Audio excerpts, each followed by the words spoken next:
Assalamualaikum warahmatullahi wabarakatuh. Perkenalkan, nama saya Alif Astorini.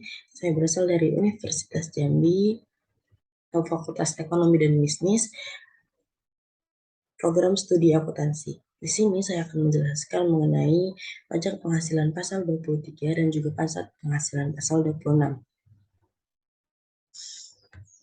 Nah, yang pertama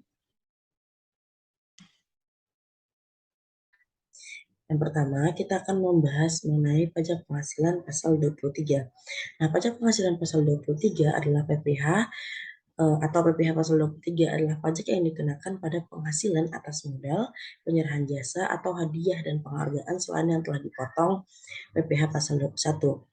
Nah, umumnya penghasilan jenis ini terjadi saat adanya transaksi antara pihak yang menerima dan juga penjual. Pihak pemberi penghasilan, pembeli ataupun penerima jasa akan memotong dan melaporkan PPh pasal 23 tersebut kepada kantor pajak. Nah, pemotong dari PPh pasal 23 ini adalah yang pertama itu adalah badan pemerintah, yang kedua adalah subjek pajak badan dalam negeri, yang ketiga adalah penyelenggaraan kegiatan, yang keempat adalah BUT atau bentuk usaha tetap. Nah, yang kelima itulah perwakilan perusahaan luar negeri lainnya, dan yang terakhir adalah orang pribadi. Setiap wajib pajak dalam negeri yang telah mendapat penunjukan dari Direktur Jenderal Pajak untuk pemotongan pajak PPh pasal 23-nya. Nah, objek PPh pasal 23 telah ditambahkan oleh pemerintah hingga menjadi 62 jenis, seperti yang dicantumkan dalam PMK nomor 141 garis miring PMK 03 garis miring 2015. Nah, dari objek pajak tersebut ada juga beberapa pengecualian objek pemotongan PPh pasal 23. Nah, yang pertama itulah penghasilan yang tidak dikenakan pemotongan PPh pasal 23 adalah penghasilan yang dibayar atau terutang kepada bank, sewa yang dibayarkan atau terutang sehubung dengan sewa bangunan dan juga sewa tanah. Nah, yang ketiga adalah dividen atau bagian laba yang diterima atau diperoleh perseroan terbatas sebagai wajib pajak dalam negeri, koperasi, badan usaha milik negara, atau badan usaha milik daerah dari pernyataan modal pada badan usaha yang didirikan dan bertempat kedudukan di Indonesia. Nah, yang keempat adalah dividen yang diterima oleh orang pribadi. Yang kelima adalah bagian laba yang diterima atau diperoleh anggota dari perseroan komanditer yang modalnya tidak terbagi atas saham-saham, persekutuan, perkumpulan, firma dan kongsi, termasuk pemegang unit penyertaan kontrak investasi kolektif. Nah, yang keenam adalah sisa hasil usaha koperasi yang dibayarkan oleh koperasi kepada anggotanya. Dan yang terakhir itu adalah penghasilan yang dibayar atau terutang kepada badan usaha atau jasa keuangan yang berfungsi sebagai penyalur pinjaman dan atau pembiayaan yang diatur dengan peraturan Kementerian Keuangan. Nah, untuk tarif pemotongannya yaitu yang pertama sebesar 15% dari jumlah bruto atas, dividen, bunga termasuk premium, diskonto, dan imbalan karena jaminan pengembalian hutang. Yang ketiga, royalti, dan yang terakhir adalah hadiah, penghargaan, bonus, dan sejenisnya, selain yang telah dipotong pada pajak penghasilan pasal 21. Nah, yang kedua, itu sebesar 2% dari jumlah bruto tidak termasuk pajak pertambahan nilai atas satu sewa dan penghasilan lain sehubung dengan penggunaan harta kecuali sewa tanah ataupun bangunan. Dan yang kedua itu adalah badan imbalan sehubung dengan jasa teknik, jasa manajemen, jasa konstruksi, jasa konsultan, dan jasa lain selain jasa yang telah dipotong pada PPh pasal 21. Nah, jasa lain ini terdiri atas 62 jenis. Nah, selanjutnya kita akan membahas mengenai PPh pasal 26.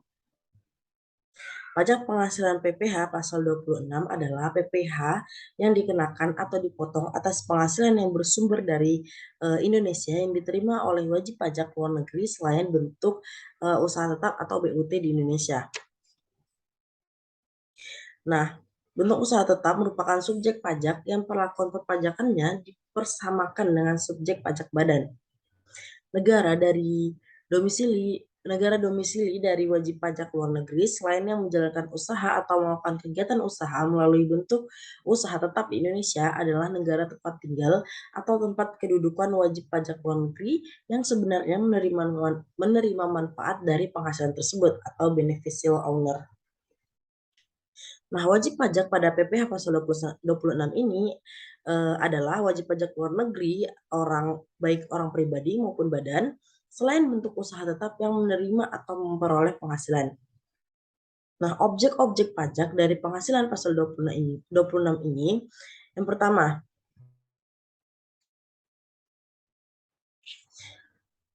itu adalah dividen.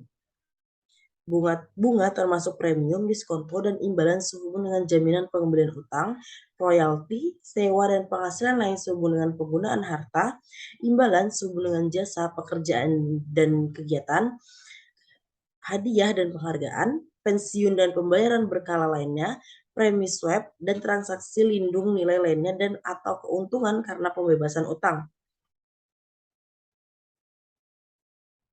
Yang kedua adalah penghasilan dari penjualan atau pengalihan harta di Indonesia. Yang ketiga adalah premi asuransi yang dibayarkan kepada perusahaan asuransi luar negeri. Nah, yang keempat adalah penjualan atau pengalihan saham perusahaan antara conduit company atau special purpose company yang didirikan atau berkedudukan di negara yang memberikan perlindungan pajak yang mempunyai hubungan istimewa dengan badan yang didirikan atau berkedudukan di Indonesia atau bentuk usaha tetap di Indonesia. Nah, yang kelima adalah penghasilan kena pajak sesudah dikurangi pajak dan suatu bentuk usaha tetap di Indonesia dikenakan pajak sebesar 20% kecuali penghasilan tersebut ditanamkan kembali di Indonesia. Yang ketentuannya diatur lebih lanjut dengan atau berdasarkan peraturan Menteri Keuangan.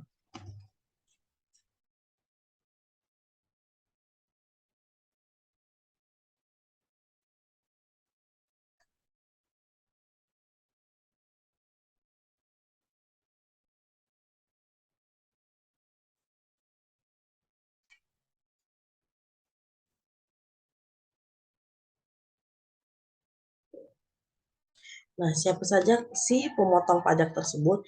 Nah, pemotong pajak berdasarkan ketentuan pasal 26 wajib dilakukan oleh badan pemerintah, subjek pajak dalam negeri, penyelenggara kegiatan, bentuk usaha tetap, perwakilan perusahaan luar negeri lainnya, dan pembeli yang ditunjukkan sebagai pemotong PPh pasal 26.